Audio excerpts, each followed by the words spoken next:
ऋतुपर्णा पांडा हिंदुस्तान के बैडमिंटन के इतिहास में लिखा हुआ वो नाम है जिन्होंने ओडिशा से सबसे पहले 2018 एशियन गेम्स में बैडमिंटन में बाजी मारी। आज वो बैडमिंटन डबल्स इंटरनेशनल लेवल पर खेल भारत का नाम रोशन कर रही हैं। ऋतुपर्णा पांडा जो छोटी सी उम्र में अपने पिताजी को बैडमिंटन खेलते और कई ट्रॉफी घर लाते देखती थी, वो आज खुद उसी स्पोर्ट्स में कई उपलब्धियां हासिल कर अपने पिताजी का और देश का मान बढ़ा रही हैं। ऋतुपर्णा हैदराबाद में पुलेला गोपीचंद एकेडमी से ट्रेनिंग करती हैं। 21 साल की ऋतुपर्णा को कई चुनौतियों का सामना करना पड़ा, पर वो घबराई नहीं और आगे बढ़ती चली गई। तो आइए मिलते हैं ओडिशा की बैडमिंटन स्टार ऋतुपर्णा पांडा से। ऋतुपर्णा, आपका बहुत बहुत स्वागत विलासन से स्पोर्ट्स पर। नमस्ते, थैंक यू सो मच, धन्यवाद। ऋतुपर्णा, आपकी अभी तक की बैडमिंटन की जर्नी कैसी रही, उसके बारे में हमें कुछ बताएं। मेरी अभी तक की बैडमिंटन जर्नी काफी टफ रही है और मैं इस टाइम को काफी एंजॉय भी की हूँ। मैं 2010 में बैडमिंटन करियर स्टार्ट की थी। मैं मेरे पापा के साथ स्टार्ट की थी। एक्चुअली मेरे पापा को हर स्पोर्ट्स में बहुत ही ज्यादा इंटरेस्ट था और अभी भी है, बट उनको उतना फैसिलिटी नहीं मिला था उनके पेरेंट्स लोग से खेलने के लिए। सो उन्होंने सोचा था कि उनका बेटा या बेटी जो भी होगा वो स्पोर्ट्स में पक्का डालने वाले हैं।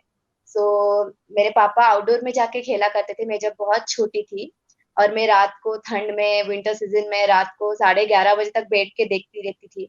वो छोटा छोटा ट्रॉफीज मुझे अभी भी याद है जो मेरे पापा जीत के ले आया करते थे। सो वैसे ही मुझे बैडमिंटन में इंटरेस्ट आया। उसके बाद 2010 में मैं खेलना स्टार्ट किया। मैं पहली नेशनल्स खेली। मैं मेरी छत पे स्टार्ट किया। मेरे पापा ने मुझे बैडमिंटन रैकेट पकड़ना भी सिखाया था। सो ऐसे ही मेरा करियर स्टार्ट हुआ था बैडमिंटन में। सो सिंस आपके जो पापा थे वो आपके कोच, अगर हम कहें तो एक तरीके से वो आपके पहले कोच थे। सो वो टफ थे एज अ कोच, या वो आपको एज अ डॉटर ही देखते थे और आपको उतना पूरा स्पेस देते थे? वो ऑन कोर्ट मतलब टफ थे as a coach. Of court वो मेरे पापा के तरह थे, बट मैं जब स्टार्ट की थी तब मैं छोटी थी, तो उस टाइम पे वो मेरे पे इतना टफ नहीं थे। जब भी मुझे सर्विस भी नहीं आता था वो मुझे पेशेंटली सिखाते थे।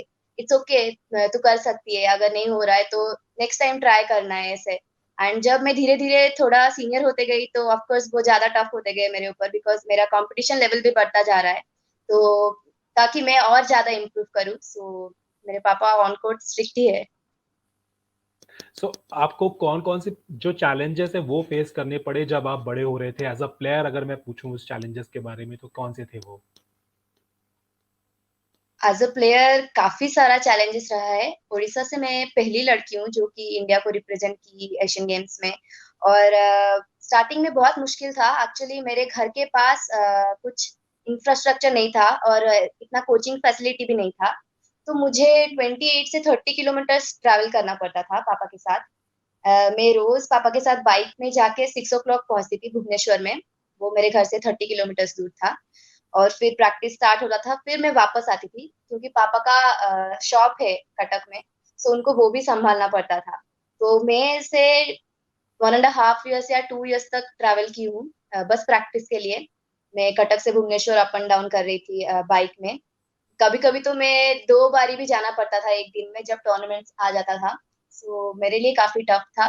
मतलब ऐसे बारिश का मौसम में ठंड में हमेशा पापा मुझे ले जाया करते थे, तो वो 2 साल मेरे लिए काफी टफ था।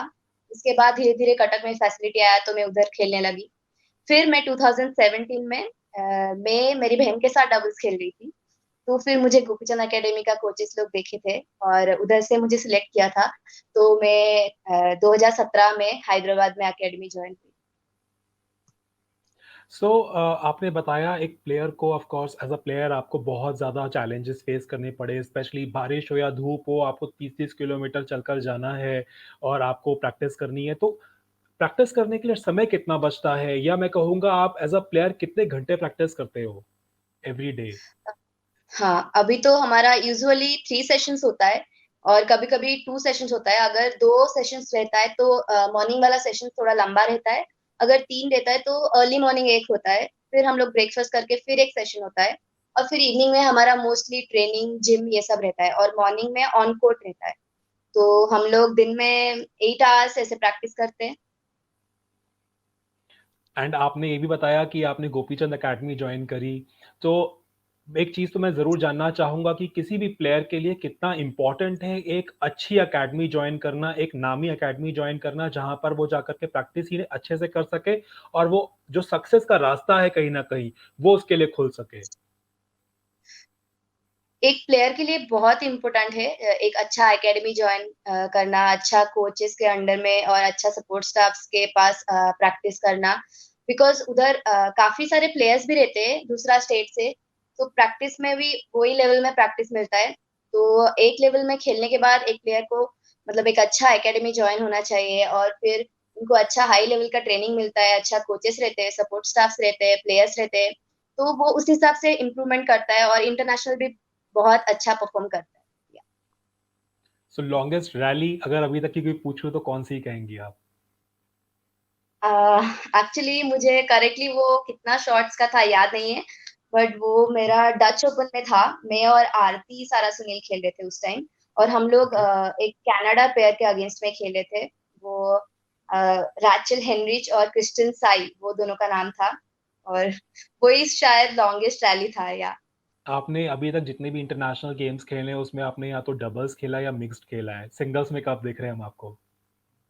हाँ, एक्चुअली मैं सिंगल्स 2017 में 17 या 16 में लास्ट टाइम के लिए सिंगल्स खेली थी। फिर मुझे जब कोचेस ने सिलेक्ट किया था तो उन्होंने डबल्स में ही किया था और मुझे उस टाइम पे एक टफ डिसीजन लेना पड़ा था बिकॉज़ मैं ओडिशा में काफ़ी बार सिंगल्स चैंपियन हो चुकी थी। अंडर 13 एज ग्रुप से मैं 19 जीती थी, फिर 15 में आई तब से मैं सीनियर और सारा कैटेगरीज़ में जीतने लगी थी। सो मेरे लिए एक टफ डिसीजन था सिंगल्स से डबल्स को शिफ्ट होना। बट मुझे उस टाइम पे ये डिसीजन लेना पड़ा सो दैट मैं इधर आके बहुत इम्प्रूवमेंट की और इंडिया को रिप्रेजेंट कर पाई और उस टाइम से मैं वुमेन डबल्स और मिक्स्ड डबल्स पे ही फोकस कर रही हूँ और मैं वही दोनों इवेंट ही खेलती रहूंगी। ओके। सो एक चीज़ जो ऋतुपर्णा आपसे मैं ख़ास करके ये जानना चाहूँगा क्योंकि कहते हैं कि हर दिन आपका दिन नहीं होता। कभी-कभी आप कोर्ट पे जाते हैं और जब जाते हैं तो आप एज़ अ विनर कभी-कभी वापस आते हैं, कभी-कभी आप अ, आपका गेम भले ही अच्छा हो, आपकी प्रैक्टिस पूरी रही हो पर आप हार जाते हैं किसी किसी कारण की वजह से। तो क्योंकि आप डबल्स खेल रहे हो, क्योंकि आप मिक्स्ड खेल रहे हो, तो कभी ऐसा होता है कि शायद कोई दिन आपका नहीं है, तो शायद कोई दिन आपके साथ के प्लेयर का नहीं है एंड एट टाइम्स कोई शॉट मिस हो गया, कोई प्रॉब्लम हो गई तो आप एक दूसरे को के साथ में किस तरीके से डील करते हो on court end of court उसके बाद? डबल्स में एक्चुअली कोऑर्डिनेशन बहुत ही ज़्यादा इम्पोर्टेंट है बिकॉज़ आप दोनों ही खेलते हो और जीतते हो तो दोनों ही जीतते हो और हारते हो तो दोनों ही हारते हो। तो और कभी-कभी मतलब मेरी खुद का दिन इतना अच्छा नहीं जाता है तो कभी-कभी मेरे पार्टनर का।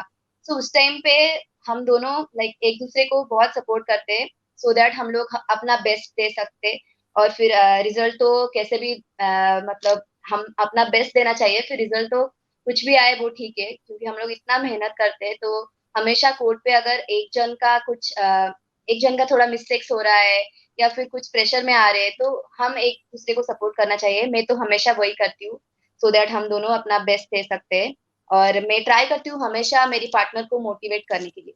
सो ऋतुपर्णा काफ़ी सारे टाइम ऐसा होता है कि आपको अपने ज़ोन में आप नहीं रह सकते हैं। आपको एग्रेसिव होना पड़ता है कोर्ट पे ताकि आप बहुत अच्छा गेम खेल पाएँ। तो एज़ अ बैडमिंटन प्लेयर कितना ज़रूरी है एक प्लेयर का एग्रेसिव होना ऑन कोर्ट? बैडमिंटन में एग्रेशन बहुत ही ज़्यादा ज़रूरी है और एक्चुअली प्लेयर टू प्लेयर ये डिफरेंट रहता है। कोई-कोई प्लेयर कूल होके बहुत अच्छा खेलते हैं और कोई-कोई प्लेयर्स को एग्रेशन का बहुत ही ज़्यादा ज़रूरत होता है। तो मैं कहूँगी ये तो प्लेयर के ऊपर ही डिपेंड करता है, बट डबल्स में मेरे हिसाब से एग्रेशन बहुत ही इम्पोर्टेंट है क्योंकि ये बहुत फास्ट गेम होता है और वुमेन डबल्स में काफ़ी सारा रैलीज़ होता है बट हम लोग बहुत सारा अटैकिंग स्ट्रोक्स भी खेलते हैं, स्मैशेस, टैप्स तो हमारे लिए एग्रेशन बहुत ही ज़्यादा ज़रूरी है, specially on the court. Of court तो हमेशा ओपोनेंट के साथ भी हम लोग को फ्रेंडली रहना चाहिए बिकॉज़ हम लोग मिलके प्रैक्टिस करते हैं, हम लोग मिलके इंडिया को रिप्रेजेंट करते हैं। सो ऑन कोर्ट हमें एग्रेसिव होना चाहिए। सो ऋतुपर्णा कई बार आप जब कोर्ट पे खेलने जाते हो तो आपको जो आपका ओपोनेंट है वो माइंड गेम्स खेलते हैं। तो क्या इस तरीके के माइंड गेम से आपके ऊपर कोई किसी तरीके से प्रेशर आप बिल्ड अप कर पाते हैं या और अगर होता है तो किस तरीके से होता है उसके बारे में बताइए? हाँ, माइंड गेम तो काफ़ी सारा रहता है, जैसे कि हम इंटरनेशनल लेवल में ये बहुत ही ज़्यादा खेलते हैं प्लेयर्स लोग। मलेशिया का हो गया, इंडोनेशिया का हो गया या फिर चाइना का हो गए प्लेयर्स, तो वो लोग उसमें काफ़ी स्ट्रॉन्ग है। और अभी इंडियंस भी काफ़ी स्ट्रॉन्ग है वो माइंड गेम पे, कंपैरेटिवली लाइक जापानीज़ का प्लेयर्स, वो लोग जेनेटिकली बहुत स्ट्रॉन्ग है। तो हमें वो दोनों पे काम करना पड़ता है। हम लोग को अपना फिज़िकल फिटनेस भी बजाय रखना पड़ता है और उसके साथ-साथ हम लोग जब हमारा ट्रेनिंग सेशंस हो गया, हम लोग स्किल्स भी करते हैं वो माइंड गेम के लिए, सो दैट जब ओपोनेंट हमें बीट करना चाहे माइंड गेम खेल के, तो हमें वो स्ट्रोक कैसे लेना है, फिर कैसे डिसेप्टिव खेल के उसको बीट करना है, तो हम लोग उस पे भी काफ़ी वर्क करते हैं। एंड ये बहुत ही इम्पोर्टेंट है बैडमिंटन में। एंड अगर आप क्योंकि डबल्स खेलती हैं तो अगर गिवन अ चांस किसके साथ खेलना चाहेंगी आप? अ, अभी तो फिलहाल मैं मतलब काफ़ी सारे सीनियर्स के साथ खेल चुकी हूँ और खेल रही हूँ। तो एक्चुअली ये हमारे कोच ही डिसाइड करेंगे अभी, बिकॉज़ आपको तो पता ही होगा अभी कोविड का पैंडेमिक के बाद सब कुछ कितना अनसर्टेन हो गया है। तो जी। अभी अकेडमी में मैं जब मतलब फिर टूर्नामेंट्स आएगा तो वो कोच ही डिसाइड करेगा और जिसके साथ भी खेलने बोलेंगे, मैं खेलने के लिए रेडी हूँ। ठीक है ऋतुपर्णा, अब हम शुरू करेंगे हमारा रैपिड फायर राउंड। इस राउंड के अंदर आपको क्वेश्चन पूछा जाएगा, क्वेश्चन का आंसर आपको इमीडिएटली देना है। Like you do not have to think, जो भी टॉप ऑफ द माइंड होगा वही आपका आंसर होगा, उसी को बोलना है। ओके, सो डोंट टेक ठीक। टाइम। ठीक है। Okay. So who is your favourite player, Saina Nehwal या पीवी संधू? ओह! ये बहुत मुश्किल है एक्चुअली, ये मैं नहीं बता सकती क्योंकि दोनों ही मतलब इतना अच्छा खेलते हैं, तो दोनों ही मेरे फेवरेट है। अगर बैडमिंटन नहीं खेल रही होती तो क्या? तो शायद मैं पढ़ाई कर रही होती या फिर डांस या सॉन्ग, बिकॉज़ मैं सब कुछ करती थी स्कूल में, सो मे बी डांस। ऑलराउंडर है आप, हाँ? मैं सब कुछ करती थी, अभी जब मैं खेलना स्टार्ट किया प्रोफेशनली, सो सब कुछ धीरे-धीरे कम कर। ओके। सो कोई एक ऐसी चीज जो आप अपने बारे में चेंज करना चाहें तो वो क्या होगी? मेरे बारे में यू आर टेकिंग टाइम। खुद के बारे में या फिर मैं मतलब कुछ मेरे से रिलेटेड हो ऐसे बोल सकती हूँ? हाँ हाँ, ऑफ कोर्स। अ, ऐसे होगा तो मैं मेरी दादाजी से फिर से मिलना चाहूँगी, वाओ। जो अभी नहीं रहे। Wow. What makes you sad?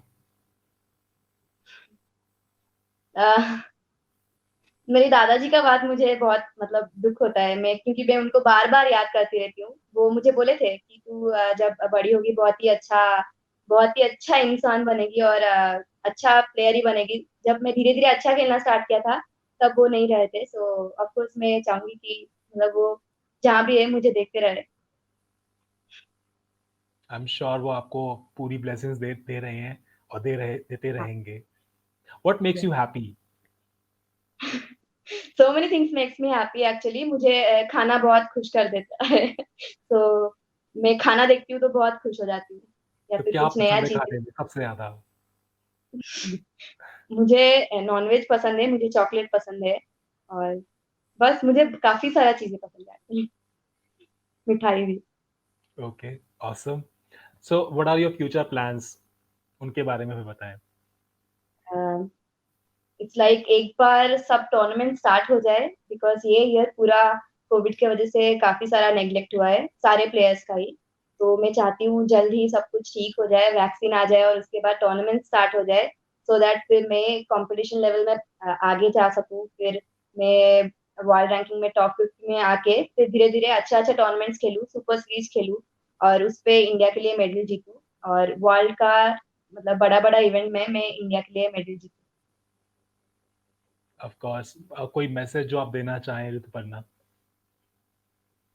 Yes, मैं बोलना चाहूँगी कि आप जो भी चीज़ करते हैं, जिसमें भी आप जिसको भी आप प्रोफ़ेशनली लेते हैं, पढ़ाई हो, खेल हो या फिर किस भी स्पोर्ट्स हो, आपको उस पे अच्छे से फ़ोकस करना चाहिए, सिंसियर होना चाहिए और आपका 100% एफ़र्ट लगाना चाहिए क्योंकि आप उसके लिए बहुत सारा टाइम देते हैं, तो आपको वो दिल से करना चाहिए। Yes. Great, we wish you the best for your future endeavours Rituparna. आप हमसे जुड़ी उसके लिए बहुत-बहुत धन्यवाद। थैंक यू सो मच, मुझे भी बहुत अच्छा लगा आपके साथ बात करके। तो stay home and stay safe. Thank you so much. नमस्ते। कहते हैं बच्चे हमेशा वही सीखते हैं और करते हैं जो वो बचपन से देखते हैं। ऋतुपर्णा ने अपने पिताजी को गेम्स खेलते हुए देखा बचपन से और शायद उन्हीं के नक्शे कदम पे चल आज वो देश की एक अच्छी बैडमिंटन प्लेयर बन गई और इंटरनेशनल गेम्स खेल उन्होंने देश का नाम कई जगहों पर रोशन किया। आई थिंक ये हम सब पेरेंट्स के लिए एक एक बहुत बड़ी सीख है। हम हमेशा चाहते हैं कि हमारे बच्चे अच्छी चीज़ करें, पर हम मैं ये कहूँगा कि पेरेंट्स को भी शायद अच्छी चीज़ करने की ज़रूरत है। वो करें जो अपने बच्चे को वो सिखाना चाहते हैं। जैसा वो अपने बच्चे को बनाना चाहते हैं, वो खुद भी वैसा ही करें।